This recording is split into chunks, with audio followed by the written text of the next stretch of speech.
साल 1997 कर्नाटक के बेंगलुरु शहर के बाहरी इलाके में एक पुरानी हवेली की मरम्मत का काम चल रहा था।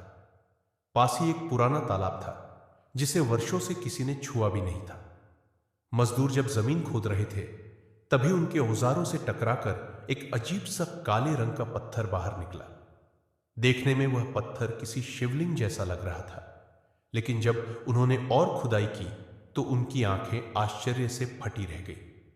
पत्थर कोई साधारण पत्थर नहीं था, बल्कि एक भव्य नंदी महाराज की मूर्ति थी। यह मूर्ति अद्भुत थी क्योंकि इसके मुख से निरंतर जल की धारा बह रही थी। मजदूरों को यह किसी चमत्कार से कम नहीं लगा और धीरे धीरे यह बात पूरे गांव में फैल गई। गांव के बुजुर्गों ने बताया कि यहां सैकड़ों साल पहले एक भव्य मंदिर हुआ करता था, लेकिन समय के थपेड़ों में यह मिट्टी के नीचे दब गया।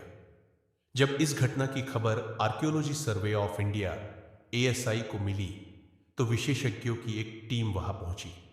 उन्होंने मूर्ति के नीचे की खुदाई शुरू की। जैसे जैसे मिट्टी हटाई गई, नीचे से एक विशाल मंदिर का ढांचा उभरने लगा।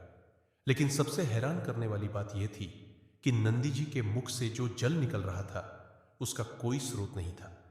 विज्ञान के सभी नियमों को चुनौती देने वाली यह जलधारा न जाने कहां से आ रही थी और न जाने कहां जा रही थी। शोधकर्ताओं ने इस जल का परीक्षण किया तो पाया कि यह शुद्ध गंगा जल जैसा था, बिल्कुल निर्मल और स्वच्छ।